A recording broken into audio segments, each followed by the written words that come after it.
Hello guys, welcome back to the channel. Faisal Malabari കഴിഞ്ഞ ദിവസങ്ങളിൽ എയറിലായിരുന്നു. അതിനെക്കുറിച്ചാണ് ഞാൻ പറയാൻ വന്നിട്ടുള്ളത്.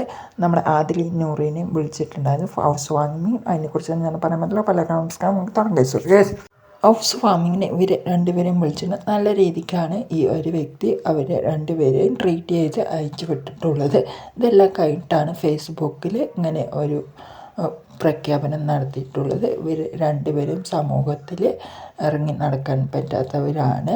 ഇവർ രണ്ടുപേരും അച്ഛനും അമ്മയും ഉപേക്ഷിച്ച് രണ്ടുപേരും സെപ്പറേറ്റാണ് താമസിക്കുന്നത് എന്നൊക്കെ പറഞ്ഞിട്ടാണ് ഈ ഒരു വ്യക്തി സമൂഹത്തിന് എതിരെ ഈ ഒരു രണ്ട് വ്യക്തികളെ കുറിച്ചിട്ട് ആദിൽ നൂറിനെയും കുറിച്ചിട്ട് മോശമായിട്ട് പ്രവൃത്തി നടത്തിയിട്ടുള്ളത്. അതും ഫേസ്ബുക്ക് പോസ്റ്റിലൂടെയാണ് ഈ ഒരു വ്യക്തി നടത്തിയിട്ടുള്ളത്. അത് അപ്പം തന്നെ മുക്കിയിട്ടുണ്ടായിരുന്നു. ഈ ഒരു വ്യക്തി അപ്പം തന്നെ ഡിലീറ്റാക്കി വെച്ചിട്ടുണ്ടായിരുന്നു. ഈ ഒരു വ്യക്തിക്ക് ഇവർ രണ്ടുപേരെയും വിളിക്കണ്ടായിരുന്നു എന്നാണ് എനിക്ക് പറയാനുള്ള കാരണം.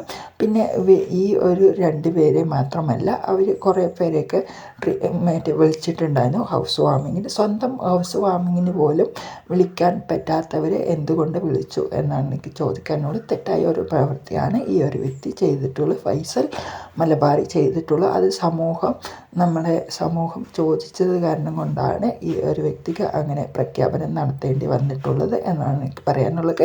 അപ്പോൾ ഓക്കെ, നമ്മുടെ തൊപ്പി പ്രതികരണം നടത്തിയിട്ടുള്ളത് ഈ ഒരു കാര്യങ്ങളൊന്നും അറിഞ്ഞിട്ടില്ല എന്നാണ് എനിക്ക് പറയാനുള്ളത്. നന്നായി പഠിച്ച് വെച്ചിട്ട് വേണം ഓരോ കാര്യങ്ങളും ലൈവിലൂടെ പറയാൻ എന്നാണ് എനിക്ക് പറയാനുള്ളത്. തൊപ്പിയും ചെയ്തത് തെറ്റായിപ്പോയി എന്നാണ് എനിക്ക് പറയാനുള്ളത്. അപ്പോൾ ഓക്കെ, ബൈ ബൈ.